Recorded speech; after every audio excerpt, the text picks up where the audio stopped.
Minneapolis is one of the most challenging areas to landscape in the state because of aging infrastructure, compacted urban soils, very busy roads and parkways, and add on top of all of that the freeze and thaw cycles that occur, and planning for a Minneapolis landscape is critical. Minneapolis properties have tight urban lots, strict city permitting, mature trees, steep slopes that run down to lakes and other bodies of water.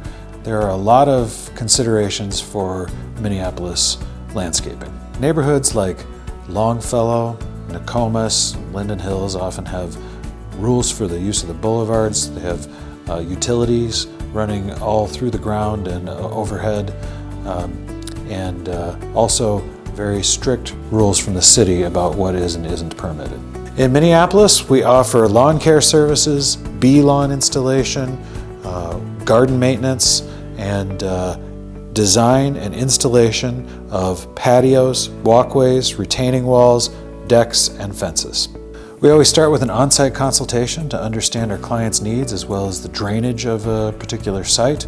From there, we move into our design process, where I have a design assistant map the property, and then he and I will back and forth that design until it looks presentable. Then I'll give it to the client for a back and forth with the client until it's absolutely perfect. From there, we introduce the client to our project manager.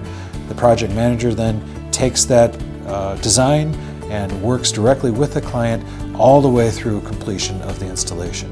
After installation, then we'll often sign clients up for maintenance of gardens so that everything can continue growing and looking good, getting into full maturity and beyond.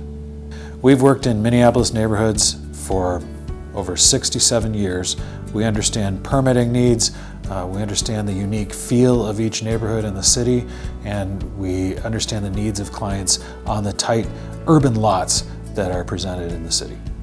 Homeowners usually ask us about timelines, permits, how to minimize disruption throughout the process, and what maintenance is going to look like after installation.